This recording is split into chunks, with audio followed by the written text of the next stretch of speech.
Es evidente que en los últimos años los índices de pobreza en nuestro país han disminuido. Una prueba de ello es el incremento del consumo que vemos en muchas de nuestras ciudades. Sin embargo, todavía nos queda mucho por hacer, como por ejemplo invertir más en educación para que sea de calidad, mejorar la infraestructura y reducir la corrupción. Mi nombre es Juan Luis Orrego, bienvenidos a Tiempo Después. Yo soy Lucía Daltaus y el tema de hoy es la pobreza en el Perú.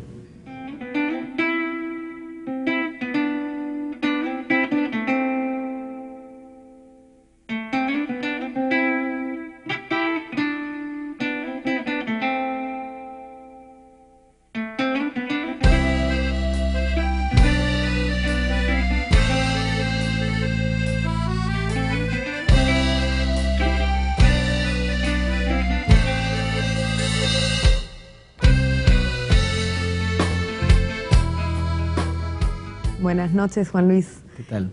Bueno, hoy día tenemos un tema interesante realmente sobre, para analizar y conocer un poquito qué pasa con la pobreza en el Perú, ¿no?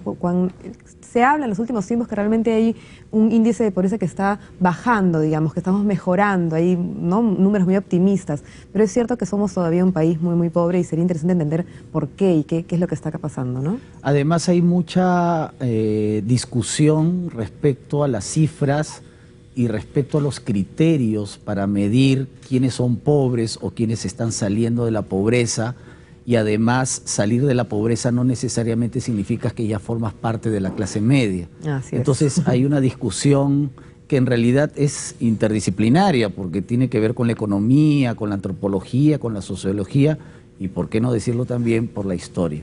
Para eso tenemos hoy día a dos invitados muy especiales. Me toca presentar a Federico Arnillas. Él es presidente de la Mesa de Concertación para la Lucha contra la Pobreza. Bienvenido, Federico. Gracias, buen día, buenas noches. Bueno, y también está con nosotros Carlos Aramburu, que él es antropólogo de la PUC, de la Pontificia Universidad Católica del Perú.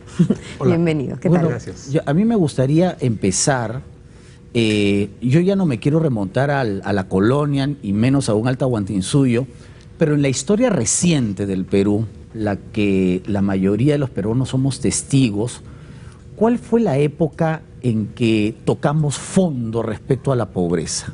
Hay algunos que dicen entre finales de los 80, comienzos de los 90, otros que hablan pues de los 60 y los 70 como producto de la migración, pero ¿en qué momento realmente estuvimos en una situación dramática respecto al número, a la cantidad de pobres? Yo creo que fue justamente la época de los primeros años de Fujimori y últimos de Alan García I, donde nos hemos olvidado, la inflación era 5000%. Había restaurantes que no tenían los precios puestos impresos, sino en una pizarra, claro, porque había que almorzar temprano para ahorrar plata, ¿no? Te iban cambiando el precio cada día, ¿no?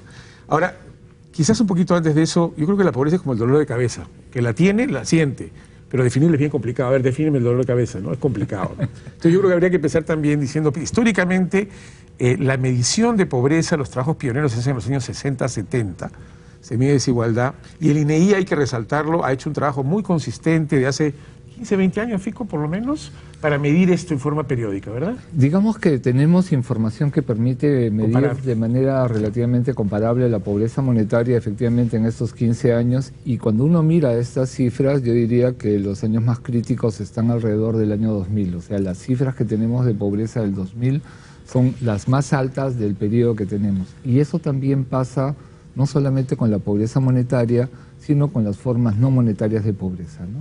Ya. Ahora, es el colmo que recién estamos haciendo estadísticas sofisticadas a partir de la fundación del Instituto de Estadística, porque antes creo que los únicos cuadros que tenía el Perú eran los censos. Así ¿no? Es. Y los censos pues no se hacían todos los años. Acuérdate que el último fue fines del siglo XIX. 1876. Y 1940. Ese fue el primero desde antes de la guerra con Chile. Pasaron 70 años sin censo, y después no hubo censo en el año 50, sino en el 61. Claro. O sea, no teníamos estadísticas confiables, claro, ¿no? Entonces el país se manejaba a ciegas. En algunos sentidos todavía se maneja a ciegas a pesar de la evidencia, pero es así. ¿Cómo se mide? ¿Puedes explicar un poquito cómo se mide la pobreza actualmente? A ver, hay varias maneras de medir la pobreza. El problema es que ninguna es buena. A ver, ¿por qué ninguna es buena? Primero empezamos porque la pobreza es multidimensional y todas las maneras de medir la pobreza ponen su atención en un aspecto de ella. Entonces, mides un aspecto, pero no todas las personas sufren de la misma manera la situación de pobreza. Un ejemplo muy simple. A ver. Hay una manera de medir la pobreza que es por tu capacidad adquisitiva. Entonces, tú puedes vivir en un barrio, ¿no es cierto?, muy popular, no te alcanza la plata, no tienes agua y efectivamente eres pobre. Pero resulta que tu vecino es el dueño de la empresa de mototaxis del barrio. Sí tiene plata, pero igual que tú, no tiene agua, ¿no es cierto? Entonces, dependiendo cómo midas la pobreza, vas a encontrar, digamos, números diferentes. Pero, digamos, si estas diferentes maneras de medirlas no se pueden entrelazar, digamos, y hacer un gran cuadro estadístico.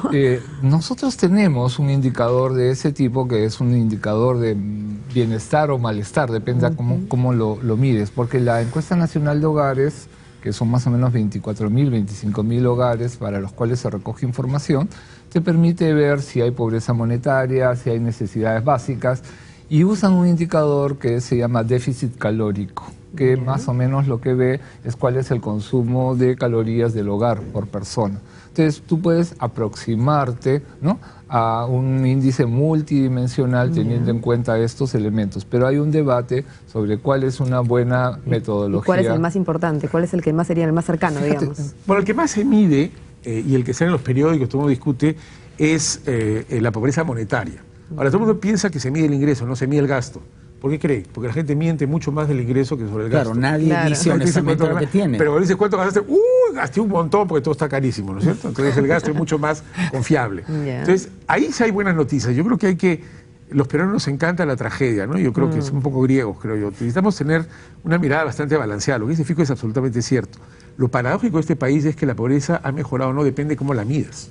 Si la mides por gasto, que es la pobreza monetaria, efectivamente, tenemos un descenso importante, el 39% menos nivel de pobreza por gasto entre el 2007 y el 2012, los últimos 6 años. 39% ha caído. Bueno, muy fuerte. Y la pobreza extrema, que también habría que explicarle al televidente qué consiste, la pobreza extrema es el que no tiene para comer, para decirlo sencillo. O el que no le alcanza, ni siquiera para comer.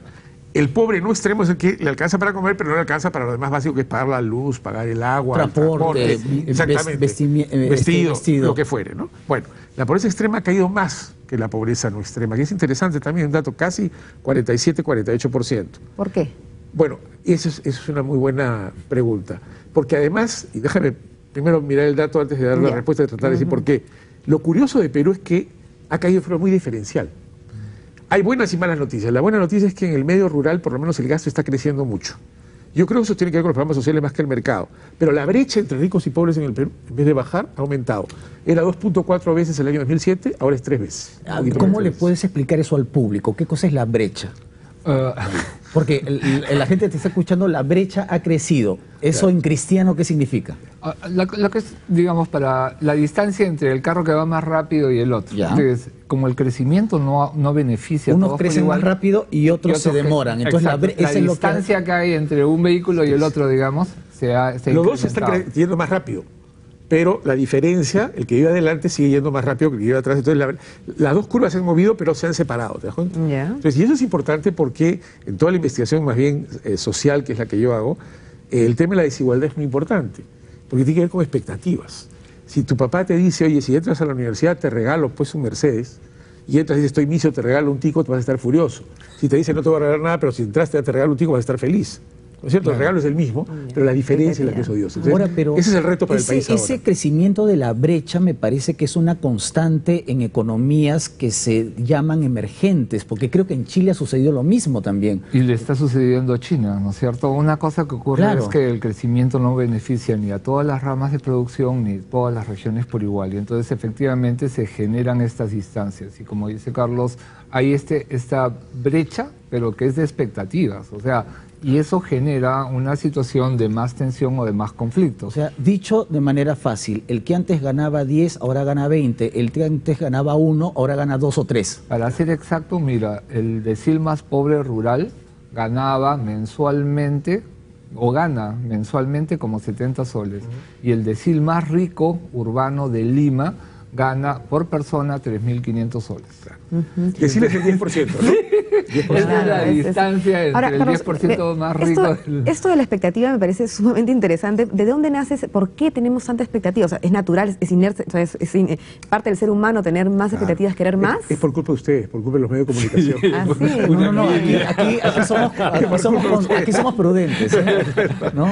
No, es curioso, no, te estoy haciendo un poco broma, pero la verdad es que somos una sociedad globalizada, o sea, por lo menos mi generación, ciertamente todos ustedes son más jóvenes, no teníamos el Twitter, ni el chat, ni la computadora. Hoy día la gente tiene lo que en sociología se llama un efecto de demostración. Tú sabes cómo viven los demás. Claro. Y no hay nada más terrible desde el punto de vista de la conducta social que la envidia. La envidia puede ser muy positiva, yo quiero ser mejor. Pero el efecto demostrador puede ser perverso. Así es. Porque el descontento, a pesar del crecimiento, puede deberse a que la gente ve que uno progresa más que yo. Así es.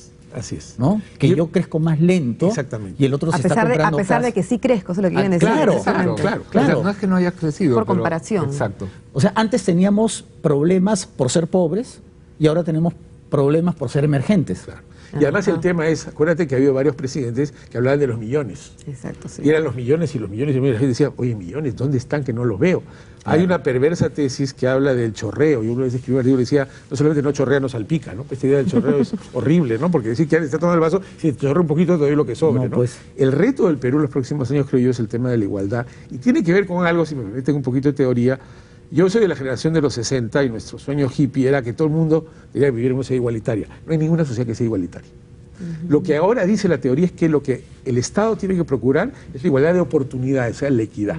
Lo importante es que todos tengamos buena educación, tengamos buena salud, lo que decía Fico, tengas luz en tu casa, tengas internet, me parece eso indispensable. Calidad de vida, digamos, eso es lo que los griegos llamaban la isonomía. La isonomía es la sensación de igualdad. La sensación de igualdad se traduce en que yo siento que tengo las mismas posibilidades. Y aquí el Estado es el que interviene dando servicios de calidad para todos.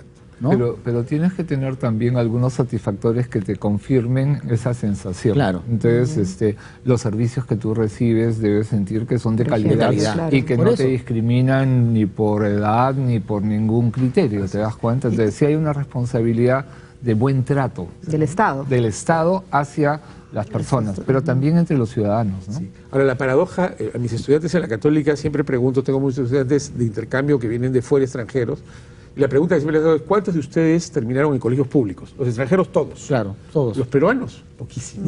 No, casi La no. clase media, en nuestro país, esta clase emergente que ha crecido 63%, es una nueva clase media, no es la clase media tradicional. Noruega, no es la tradicional, es gente que se ha hecho a puro punche. Creo que yo tiene, y ojalá podamos hablar un poquito de cultura también, tiene un patrón muy interesante. Casi ninguna usa servicios públicos por su mala calidad. Tienen el guachimán privado, van a colegios privados y están metiendo a sus hijos en universidades privadas, muchas de las cuales tienen pésima calidad. Y la salud también es privada. Claro, pero el médico privado. Les pido por favor parar un ratito porque nos vamos al corte.